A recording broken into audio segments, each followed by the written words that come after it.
Welcome back. This is our second lecture on partial orders.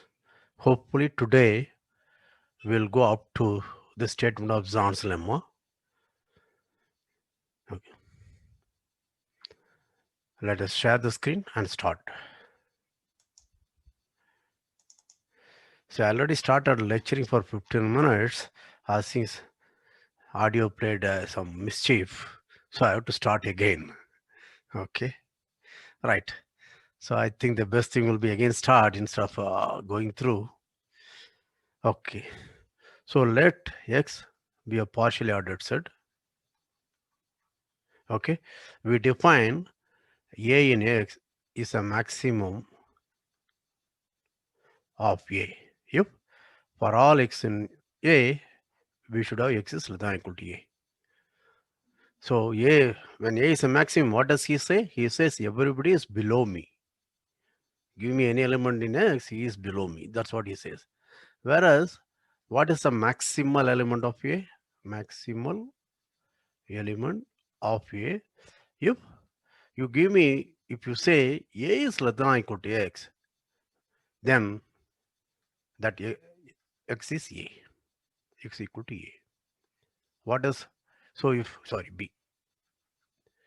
What does, when is B is a maximal element? He says if somebody is above me, that person is myself.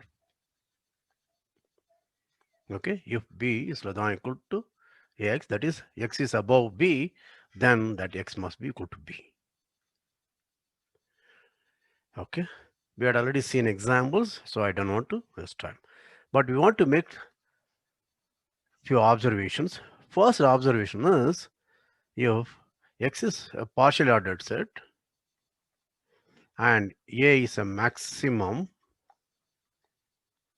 of A, then A is a maximal element. Yeah. Okay. The proof is easy. So to prove A is a maximal element of A, what should I do? Suppose A is less than or equal to X, then I have to check whether X equal to A. Right? Okay. Now remember, where does X belong to? X belong to A. Right? If X belong to A, if A is less than or equal to X, then I have to prove X is equal to A. Now, if X belong to A and A is a maximum, what is the relation between X and A? X is less than or equal to A. Yeah? But you had already given me A is less than or equal to X. And since A is a maximum of A, X is less than or equal to A. So these two things put together by anti-symmetry, I conclude X equal to A. Do you understand this? Okay. Now there is a second. We already know in general a maximal element, okay, does not imply maximum. If A is a maximal element, A need not be a maximum. This we had already seen, because take any set which more than two elements and let us look at X equal to power set of X minus power set of S minus S, then we have seen there are a lot of maximal elements. Okay, all the elements of the form X minus some specific X, these are all maximal elements and they are not maximum. So okay, so this is observation 2. But next observation is, if X is totally ordered set and A in X is a maximal element, then A is maximum. Maximum of A. The proof is again easy. Okay. So I want to prove A is a maximum of A. What does it mean? Give me any X in A. I want to know whether X is less than or equal to A. This is all I have to prove. Right? Now, remember X is totally ordered. Therefore, given X in A and A in A, either this must be true. If that be the case, I have proved it. Or this must be true. You understand this? This holds or this holds. If this holds, I'm happy, I am already through. Suppose this holds. Now what do? I have to make use of the hypothesis. What is the hypothesis? A is a maximal element. So what does it say? There is somebody who is above A. But since A is maximal, what does this imply? This implies x equal to A. Since x equal to A, by definition, x is not equal to A. That's by reflexivity. So reflexivity implies x is less than or equal to A. Therefore, given any x in A, I have proved x is less than or equal to A. That means A is the maximum of A. Okay. So pause, review, and proceed.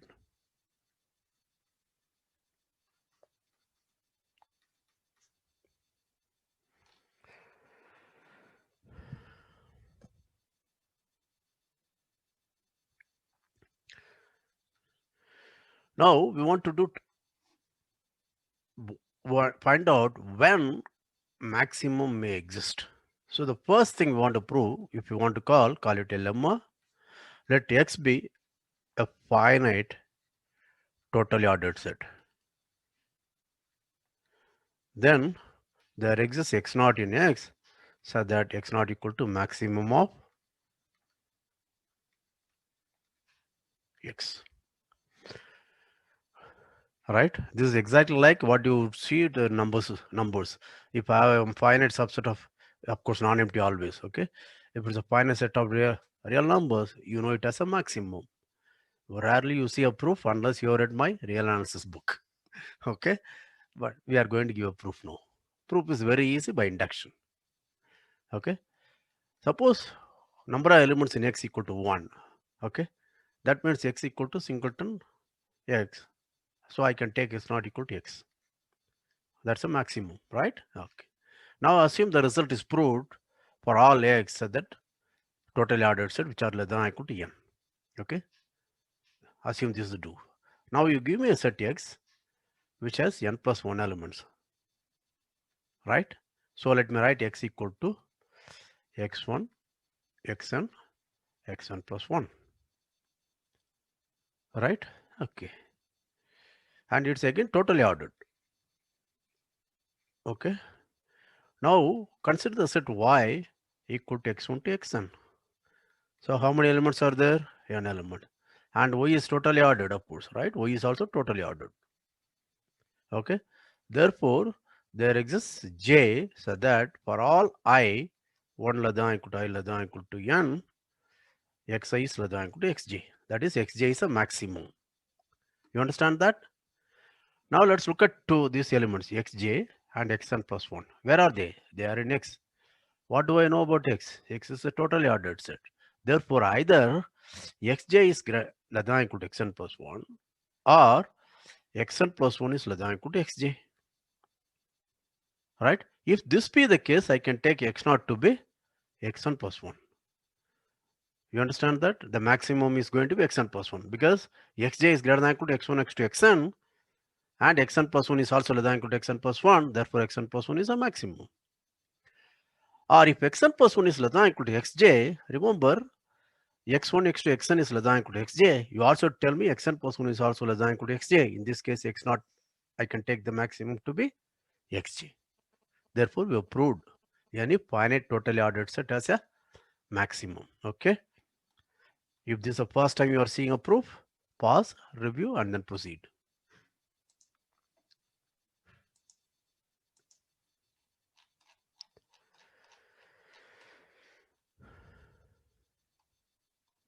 Okay. So, what is the natural question you can ask?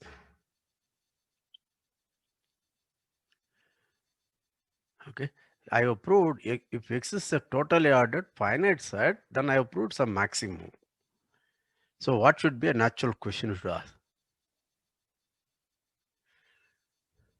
Remember, any maximum element is also maximal. Therefore, okay, so the natural question you should ask is if X is a finite partially ordered set, does there exist what?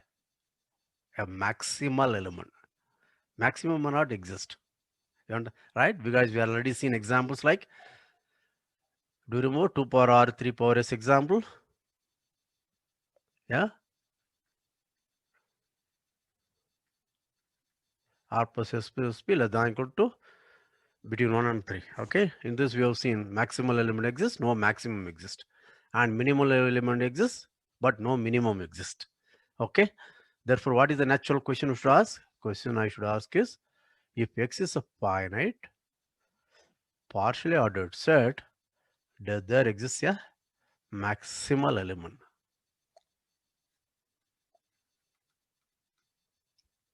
Is the question natural for you?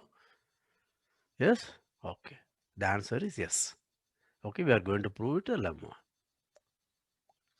So let x be a finite partially ordered set. Uh, Remember, all my things are non-empty. Okay, then there exists x naught in x, so that x naught is a maximal element x. Okay, how do I look for a proof? Okay, let us look at the example just now I said 2 power r 3 power s. Huh? I'll go fast. I hope all of you can understand.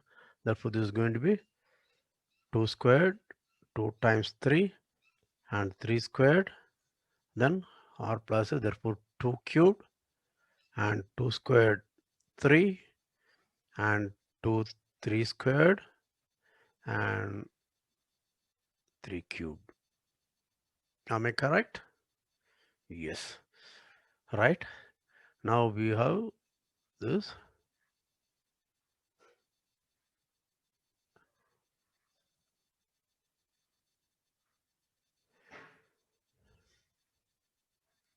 This shows this is upper. Okay. Now what are the maximum element in this? We know 2 cube, 2 squared cube, 3, 2, 3 squared, 3 cube. These are all maximal elements. Now how do I reach it? One way, if you notice, you can see the reaching. See 2, 2 squared, 2 cubed is a partial ordered set, and look at the maximum of that partial ordered set, that's a maximal element. Or look at this totally ordered set, usually one calls it a chain, right? Okay. So 2, 2 times 3, 2 squared 3, right? So this is a chain. In this, what? Look at the maximum element because the finite totally ordered set. Therefore, there's a maximum in this. Call it 2. This is 2 squared 3. That's a maximal element. And similarly, look at 2, 2 times 3, 2, 3 squared. In this chain, this is a maximum, and therefore this is a maximal element of the set. And so on and so forth. You can take this or you can take this, etc. Do you understand the pro? So what is the trick now?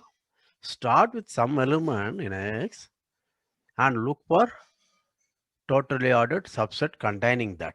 And look, and where do I stop? Look at that. Can I stop 2 and 2 squared? No. I have to go to the maximum possible chain containing 2. See, you understand that? This is one, this is another, and this is another, like that. Okay, and here also this one, this is one, this is one. Okay, therefore the trick is, please pay attention, try to understand. Okay, so fix A in X. Okay, now what do I do? Let us look at the subsets script A equal to subset A of X, so that A belong to A and A is totally ordered. Do you understand this? What are the elements of script A? They are all subsets of X. What does it contain? It should necessarily contain the fixed element A, and the set A should be totally ordered. Okay. First, two observations. This script A, this set is non-empty because if I take A equal to singleton A, this belongs to script A because any singleton set in a partially ordered set is totally ordered, right? Therefore, this is non-empty. And next, if A belongs to script A, okay, notice that mod A has to be less than or equal to mod X. That is, number of elements in A will be less than or equal to number of X. Therefore, This is that clear? Yeah, right. Now let us look at the set mod A as A is in script A. This is a subset of natural numbers and won't belong to this, right? And how many elements are there in this? Notice that script is itself is a finite set. Why it's a finite set? Script A is a subset of P of X, and X is a finite set. Therefore, this will be 2 to the power number of elements in X, right? Therefore, this is the finite set. Therefore, this set, namely set of all mod A, as A varies over this is a finite set of natural numbers. Therefore, a maximum exists. Yeah, just now we said, right? N is a totally ordered set. Therefore, this will be totally ordered finite set. Therefore, maximum exists. Just now we proved it. Yeah. So let M equal to maximum of mod A, and A varies over script A. Okay. My handwriting is not good, but I hope you can bear with me.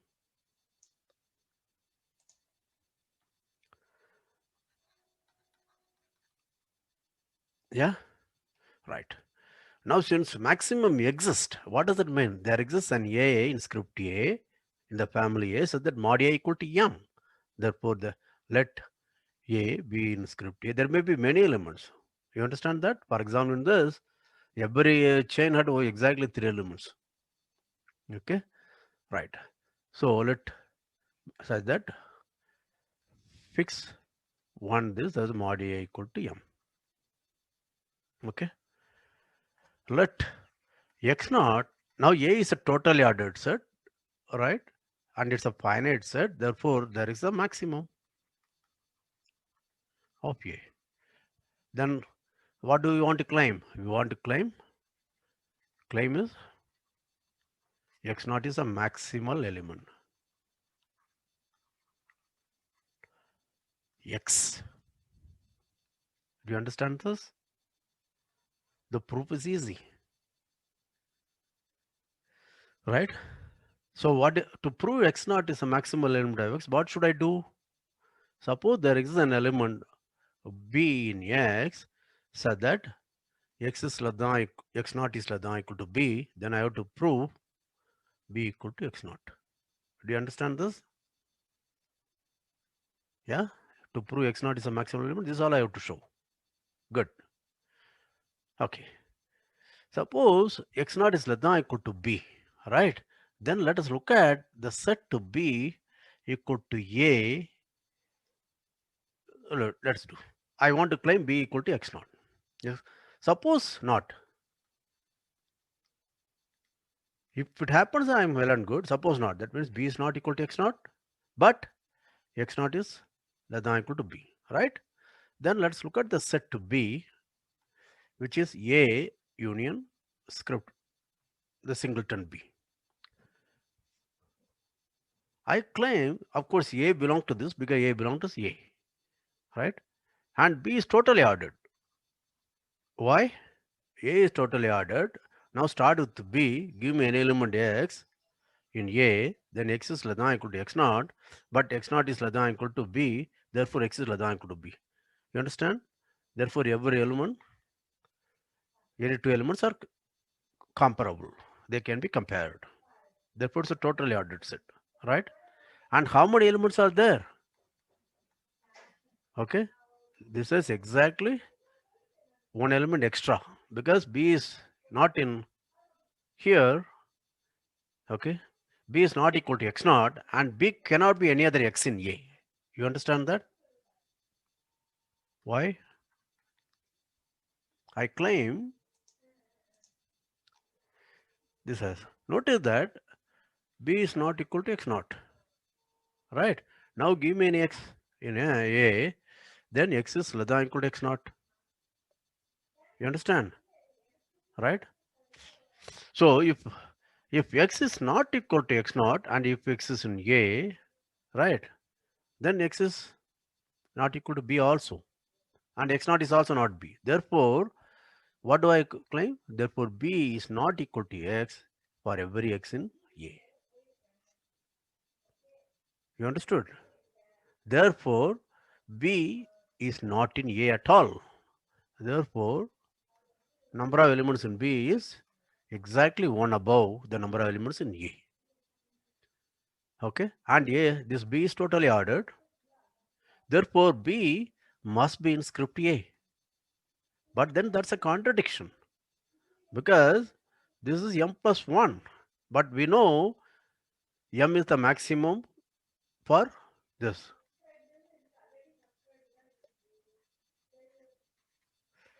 Okay, M is the maximum. But you say B is in here, but then it has M plus 1 element. This contradiction shows, okay, this cannot happen. B not equal to X naught cannot happen. B equal to X naught. Okay, please pause, review, proceed. Because this proof, if you understand, this is the one which makes you believe why Zorn's lemma, okay, can be true. It's an axiom, but it gives some intuition why I expect the Zorn's lemma to be true. Like axiom of choice is very easy for people to believe. But Zorn's lemma, many people do not know why to believe that. Okay, this gives some kind of a reason. Please, therefore, I request you to go through the proof once or twice again.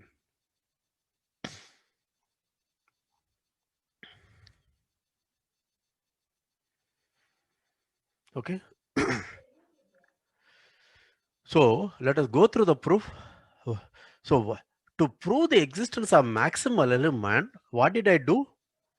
I don't know to start with fix A. I could have started with any totally ordered set, take the maximum in that. Okay. This is what I could do, but let us do that. Fix an element A, then look at total, that is chains which contain that particular element A, and let us call the length of the chain. That means the number of elements in the chain, right? Suppose my A contains A, call it A equal to A1, A2, An, then N I call the length of the chain, number of elements in that group, that element, that subset A, right? So to prove that, what we do was, in some sense, we use the natural numbers here. What did we do? Look at the set script A, the family script A, look at A, the element A, a subset A in script A, so that mod A is maximum. Okay, then the maximum of that is an upper bound for that A is a maximal element of X. Are you following?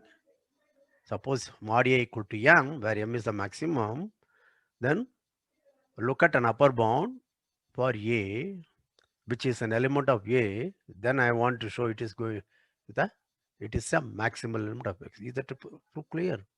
That's what Zorn's lemma tries to say. Okay. So what does Zorn's lemma say? Zorn's lemma says the following.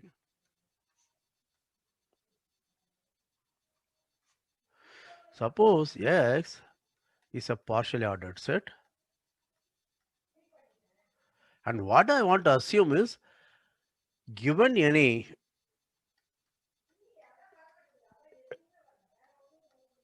totally ordered set, okay, that is a chain. Assume that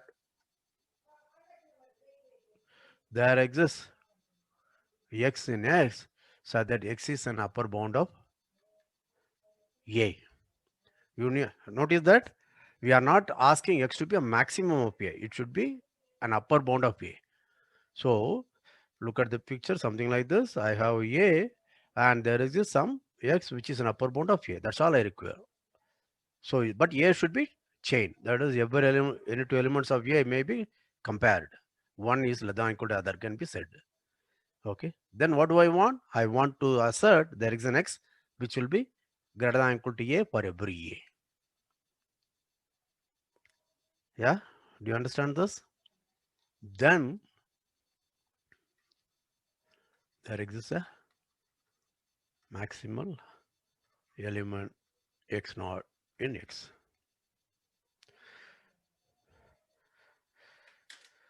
Huh? Please understand, compare with the last one. I had a x of finite partial ordered set. What did I do? I took the maximal the totally ordered subsets which are chains and look at their, I know that maximum exists, that is upper bounds exist. Okay, I use that fact to show maximal elements exist for a finite partial ordered set.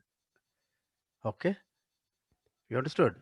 Okay, and I know the upper bound exists because I know maximum exists, because any finite total ordered set has a maximum, therefore upper bound exists for any total ordered subset of a finite partially ordered set. You understand? So to make that, okay, compensate for that in an analogous way, what do I want is give me any total ordered set. Okay, just 1 second.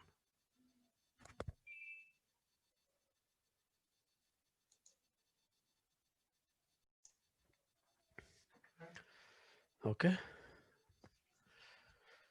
so what, so for the exists a maximal element, what we need is we need a condition. What is the condition? Given any chain that is a totally ordered subset A of X, I should assure there is an element in X which is an upper bound of A. For any set, any chain A, there should exist an upper bound. Okay, that if you assure me, then Zorn's lemma assures you the existence of a maximal element. Okay, right. Before we use Zorn's lemma, let's try to play with it for a while. How do I prove the existence of upper bound? So if I want to apply Zorn's lemma, what do I have to do? Give me a set, partially ordered set, and a totally ordered subset a chain, and want to know upper bound. Okay, right. I have to find an upper bound. Let us look at some simple cases. Notice that I said the most important example is this.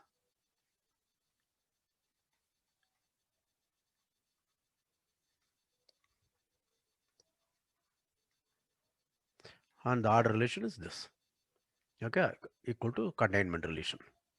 Okay, now suppose you give in this, let us look at, okay, I'm looking at some examples, and understanding this example will make your application easy. But perhaps I should say a PRP here. Okay, please review this. After this, you come to this example.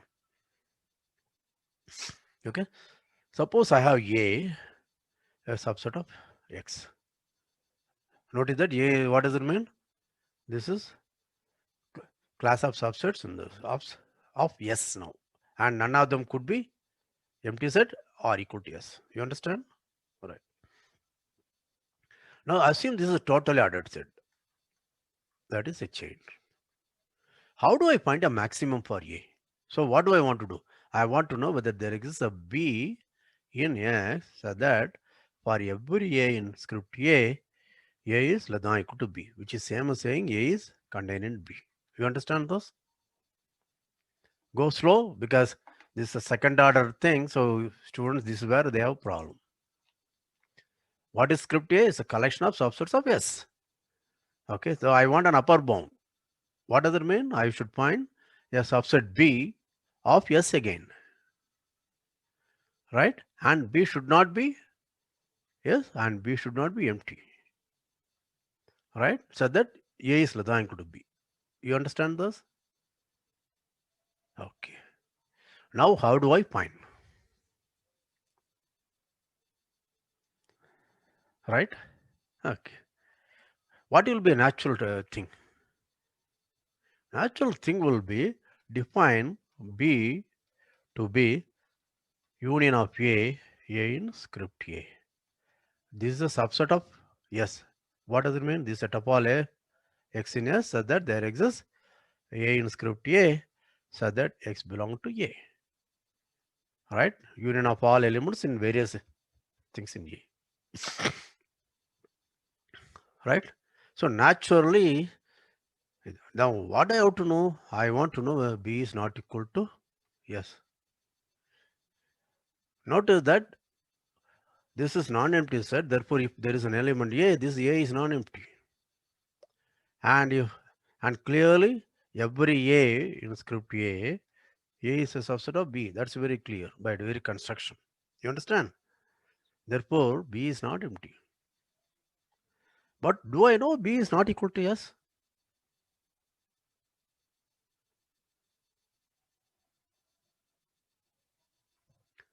You understand the problem? I want to prove B is not equal to yes. Okay, how do I prove that? Think about. Okay. Yeah. I have to prove B is not equal to yes. Yeah. How do I prove that?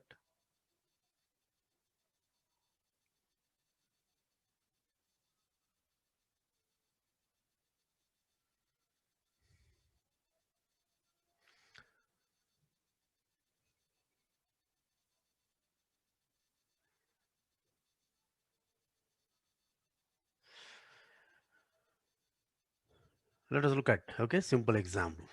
Just okay. Suppose let me take S equal to R, right? Yeah. Now I want a totally ordered subset of X, which is P of R minus empty set on R. Right? Can I do that here? Okay. Think about. But this is the trick we are going to use all the time. Okay. Let us look at a very simple example. This is a standard example. First time you see it in algebra ring theory. Suppose R is a commutative ring with identity. Of course, as teachers will say 1 is not equal to 0, etc. Right? Then I want to say, I want to define an ideal I. Okay, ideal is maximal. Okay. Now, the algebra definition is somewhat mysterious. You will understand this definition in a slightly better way. Let script I be collection of all I subset of R so that I is an ideal and I is not equal to R. That is, I is a proper ideal. Okay, it's a proper subset of R. You understand that? This is a subset of P of R. Do you understand? Right. What is the order relation? I say I is contained in J, I is less than equal to J if and only if I equal contained in J. So that's the order relation on I. This is a partial order. Okay, right. Now what do I want? So with respect to this partial order, when do I say, let us call I naught is maximal element of script I. That means if you give me any I in script I and you say I naught is less than or equal to I, then I naught equal to I. Right? It's a maximal element. What does it mean? Nobody is above him. That means I naught is less than or equal to I. That I must be I naught. You understand? Right? So then I call this I as a maximum, I naught as a maximal ideal. Any maximal element of I is maximal ideal.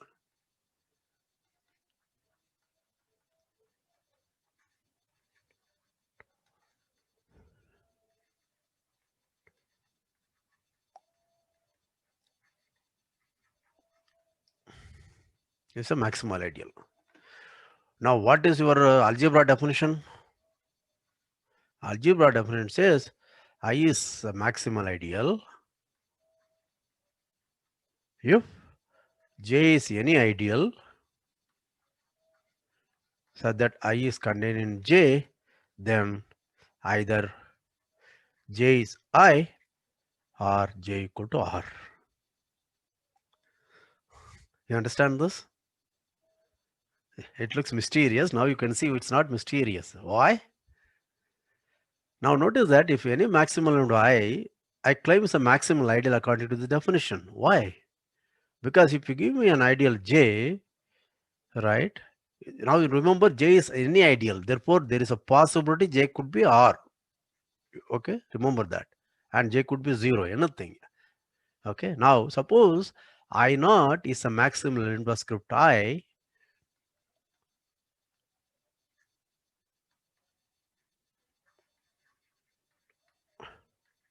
I naught is maximal ideal. Okay, why is that true?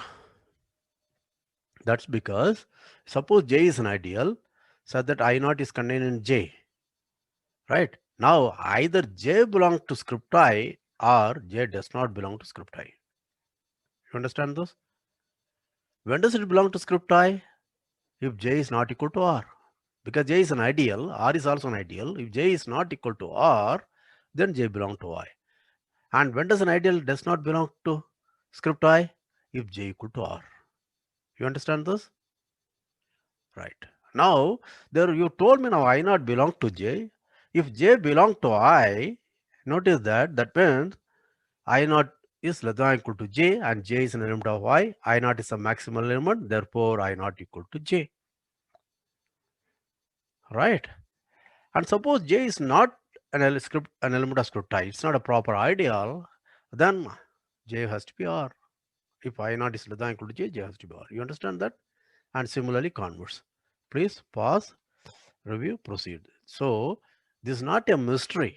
Maximal element definition is we are looking at the set of all proper ideals of the ring R with respect to the standard containment relation, which is a partial order. Then any maximal element of script I is a maximal ideal. That's a correct definition. Okay, because once you understand this definition only, then you can understand the application of Zorn's lemma.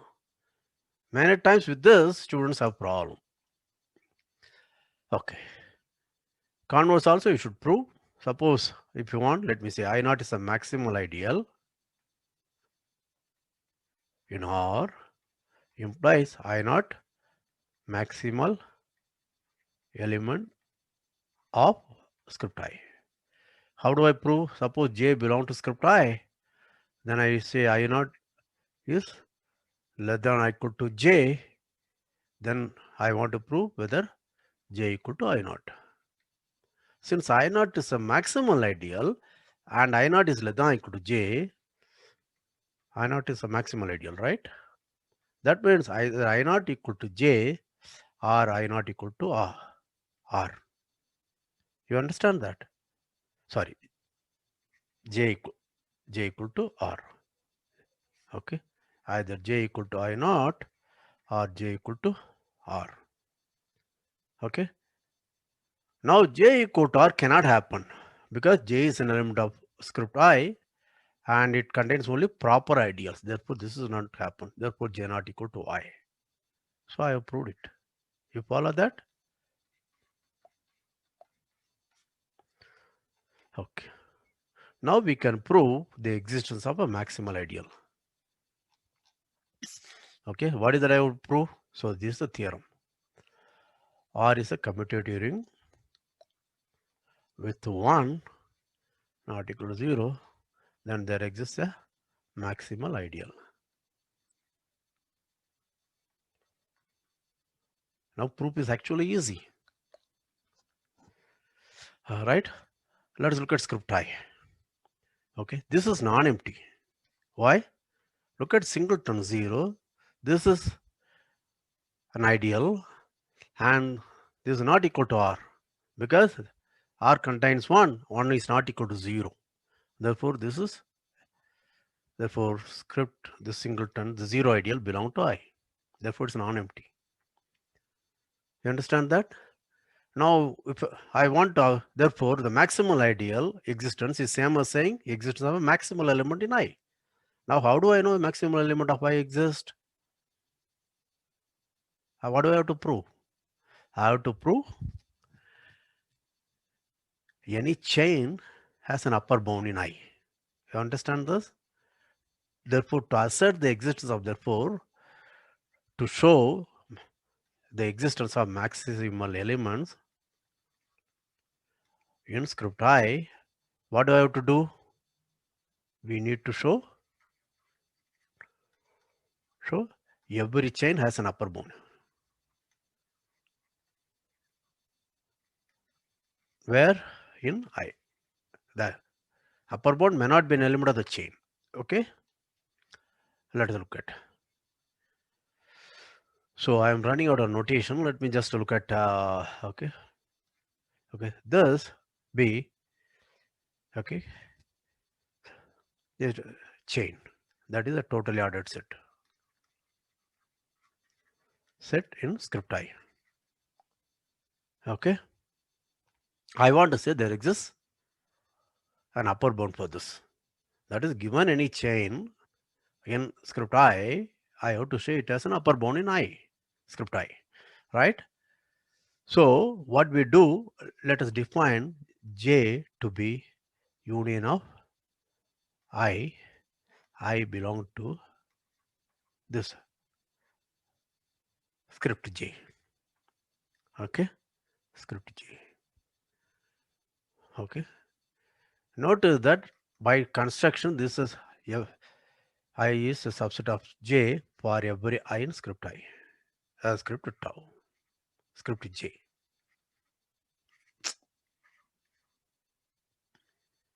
You understand this? Given any I, it's a subset of J, right? Okay, good. Now, but that's not important. What do I have to do? I have to show J belong to script I. That means I have to show J is an ideal and J is not equal to R. These two things I have to show. Yeah? Do you understand this? Okay. See, that J is an ideal is something very, very uniform thing. Okay. I wanted to give it as an example earlier, but I got carried away. But anyway, let us do that. Why J is an ideal? What is that I have to prove? I have to prove first it's a subgroup, right? And then I have to prove it's an ideal. Let's take X, Y, and J. What does that mean?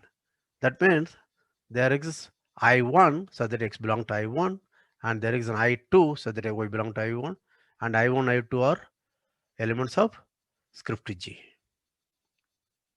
right? X, Y belong to here. That means it must be belong to the union. Okay. Now notice that what do I know about I1 and I2?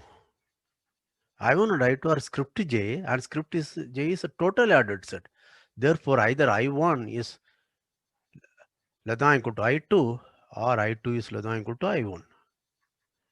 But notice that this is less than or equal to same as saying contain in. Therefore, X and Y both are elements of I2 or both are elements of I1, and therefore I2 is an ideal. X and Y belong to I2, therefore X plus Y belong to I2. Similarly, X and Y belong to I1. I1 is an ideal, therefore X plus Y belong to T. So this implies X plus Y belong to I2 or X plus Y belong to I1. You understand? So J is a subgroup. Next, I have to prove it's an ideal. Okay, for that an ideal, what does it mean? Take an element R, take an element X in J, then I have to prove R times X belong to J. But that's again easy. Why? X belongs to J, that means X belongs to I for some I. Maybe for many I, but at least for some I in script J. Yeah, right. Now this I is an ideal. R is a ring element, therefore R times X belong to I. But I is a subset of J, therefore I have proved this. So what I have shown now? I have shown that the union of I, where I varies for script J, call it J. J is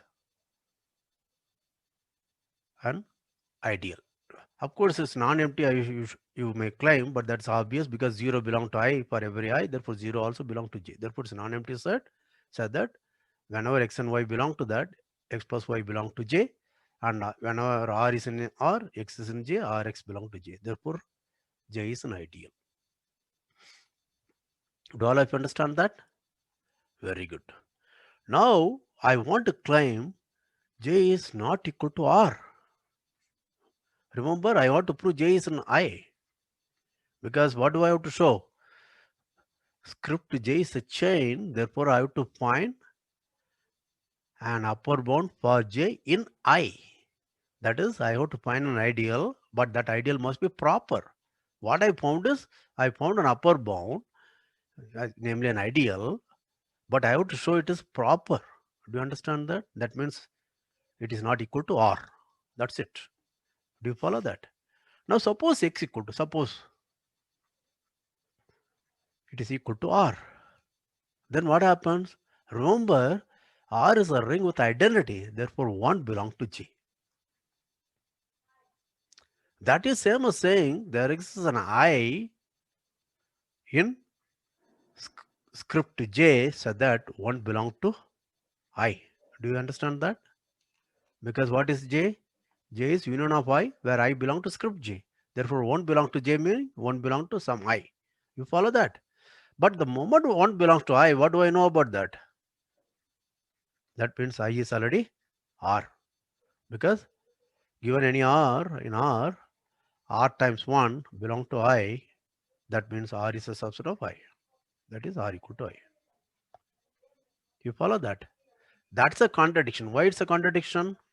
Because I is in script J and script J is a totally ordered subset of script I, but this is a collection of proper ideals. This is the collection of all proper ideals. Therefore, I must be proper. Okay. Therefore, we know that J is not equal to R. Have you understood this? So what I have shown now? Therefore, I have shown that there exists an upper bound, namely J is in I and J is an upper bound. For what? For script J. What is script J? Is a totally ordered subset or a chain. Where? In I. Therefore, what I have shown now? Give me any chain in I have produced an upper bound for I. Do you follow that? So what does that imply? Therefore, by Zorn's lemma, okay, there exists I naught in I, script I, which is a maximal element. But what I have shown? I have shown any maximal element script I is a maximal ideal. Therefore, I have proved any commutative ring with identity has a maximal ideal. Yeah, please go through and understand. So the important thing is many students have problem with two things. They do not understand why Zorn's lemma. Second thing is maximal ideal and maximal element in the set of proper ideals. How are they related? Most often that's a problem. Okay, I hope I have done that. Okay, and just okay, in the next lecture we will deal with something else. Yeah, but notice that whatever I said is something very interesting. Suppose G is a group or V is a vector space. Okay, I will use it later. That's why I'm doing. Okay, all right. Okay, now you can ask for upper bounds. That is, look at x equal to set of all subgroups of G. Here x equal to set of all subspaces of V. Then again, both of them can be partially ordered with respect to the containment relation. Right? And notice that I'm making it all. I'm not saying H is not equal to G. I'm not saying W is not equal to V. Okay? Keep that in mind. Remember, that's a case where we had a problem in the earlier case. Okay, we got an upper bound, but I do not know if I looked at only proper subsets. I do not know whether this upper bound is a proper set. That I do not know. Okay, right. Okay, now what I want to say is, suppose script A is a collection of all subgroups. Okay, A in X, such that, okay, A is a subset of X and it's a chain. Or here script A is a subset of X, which is a chain. That is collection of all vector subspaces which is totally ordered. That is, given any W1, W2 in A, either W1 is a subspace of W2 or W2 is a subspace of W1. And similarly, given an H1 and H2 in A, then H1 is a subgroup H2 or H2 is a subgroup H1. Okay, right. Then this call it H0, H in script A, and here W0 equal to W in script A. There, see, this will be an upper bound for A. This also an upper bound for A. Okay. What is that I have to prove? Notice that as a set theoretically, it's very clear. H is suppose H0 for every H in A. And similarly for every W in A, W is a subspace of W0. That's also clear. But what I have to do is, I have to show this is a subgroup. And similarly, I have to prove W0 is a vector subspace. But the argument is very similar to what we did. Okay, that will be a good exercise for you to understand this. So please show that this is a subgroup and this is a vector subspace. Okay. Yeah. Right. Now I'll give one more thing. Maybe I should stop. I will take it up in the next lecture. Okay. Because that will be best. Yeah. Please go through that. And in the next episode, we will deal with a preliminary version of Hardt-Monod theorem, and we'll also try to prove the existence of a basis for a vector space using Zorn's lemma. Yeah, I hope it clarifies a lot of issues for you. I hope you liked it. Okay, we will meet again. Thank you. Bye.